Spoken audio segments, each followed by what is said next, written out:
Welcome to another day of Bible in a year. We are in a new book, 1 Thessalonians. We're reading 1 and 2. Let's go ahead and flip over 1 Thessalonians. Pray. We'll get started. Hope you're having a great day. We've got like 33 days left. Can you believe it? This is crazy, guys. This is nuts. What is that? Less than 10% left. We've done it. We've done it, we're doing it, and we're going to do it. Okay, let's pray, and we'll get started. Lord, we love you. We thank you in the name of Jesus, just for this day and for this new book. Speak to us, God. We're excited. We want to hear your word. We want to know it. In your name we pray. Amen. Okay, here we go. Get a little centered here. 1 Thessalonians, chapter 1. Paul, Silvanus, and Timothy, to the church of the Thessalonians in God the Father and the Lord Jesus Christ. Grace to you and peace from God our Father and the Lord Jesus Christ. We give thanks to God always for you all, making mention of you in our prayers, remembering without ceasing your work in the faith, labor of love, and patience of hope in our Lord Jesus Christ in the sight of our God and Father, knowing, beloved brethren, your election by God. For our gospel did not come to you in word only, but also in power, and in the Holy Spirit, and in much assurance, as you know what kind of men we were among you for your sake. And you became followers of us, of the Lord, having received the word in much affliction, with joy of the Holy Spirit, so that you became examples to all in Macedonia and Achaia who believe. For from you the word of the Lord has sounded forth, not only in Macedonia and Achaia, but also in every place. Your faith toward God has gone out, so that we do not need to say anything.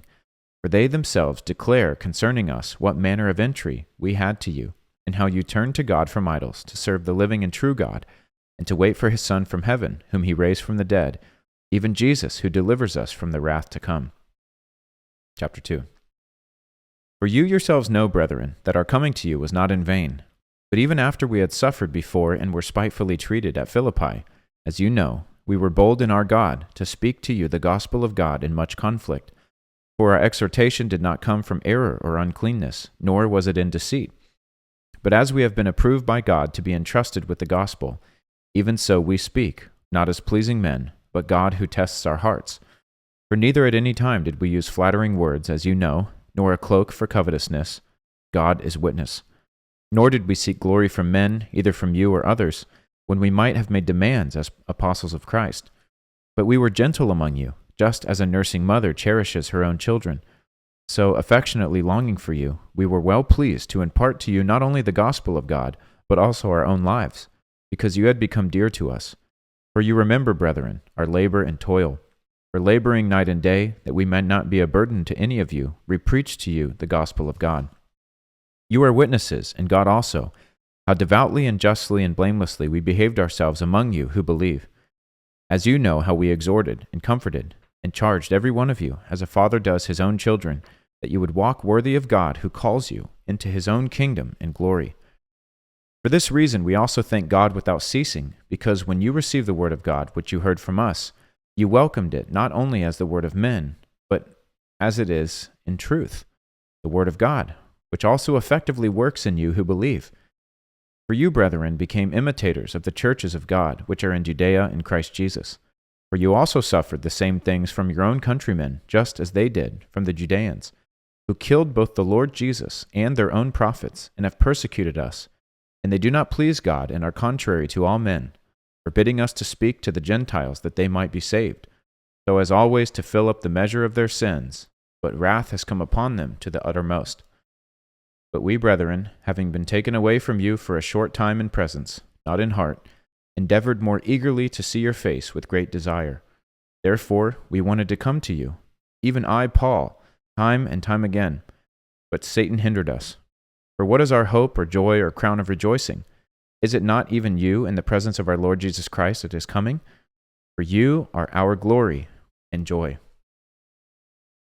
All right, that's it for today. See you tomorrow, bright and early, for another day of Bible in a year.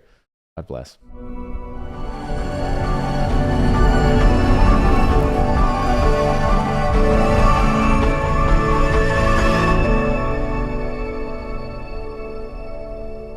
Hey guys, thanks for tuning in here with us at Bible in a Year. Can I encourage you to please make sure you like, subscribe, engage with the content, comment on the videos, and then share them. That is how we are going to see a global movement, is if everyone shares it with someone else. This is not about someone getting popular or anything. We're just reading the Bible. So if you want to see the Bible go viral in 2025, share this video. And let people know this is happening every single day. Get them involved. I also want to say this, as a prophetic act, what we're doing, this is a lot of manpower, a lot of time. I'm a busy guy. I travel a lot, over 60,000 miles a year, running a ministry, Promise Keepers, a national men's ministry. We're putting on events. We do a live weekly Zoom every Wednesday night for the guys. I lead local groups here at home. I'm just saying, I don't need more things to do, but this was on my heart. This was important. And it's not just me doing this.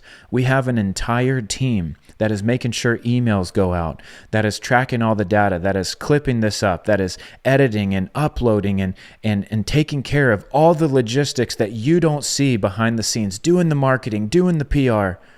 I'm going to ask you to do one thing.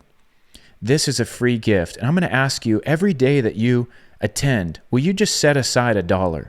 And at the end of the year, however many days you attended, that many dollars, will you donate it to Promise Keepers as an end of the year gift?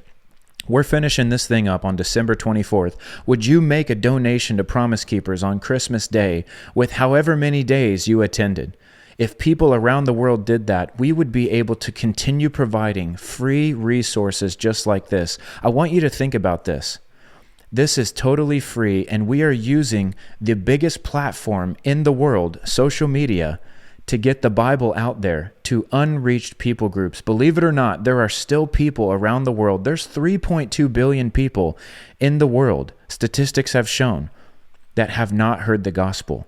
When you share and when you give, you enable us to do this full time. And so I'm just asking, not for you to give right now, not for you to sign up as a monthly giver. Every day you attend, just set $1 aside or make a note. And at the end of the year, make that amount donation to Promise Keepers. If you do that, we will be able to continue reaching the men of America and doing stuff like this, which is going global. So I want to thank you for joining, and we'll see you at the next episode of Bible in a Year.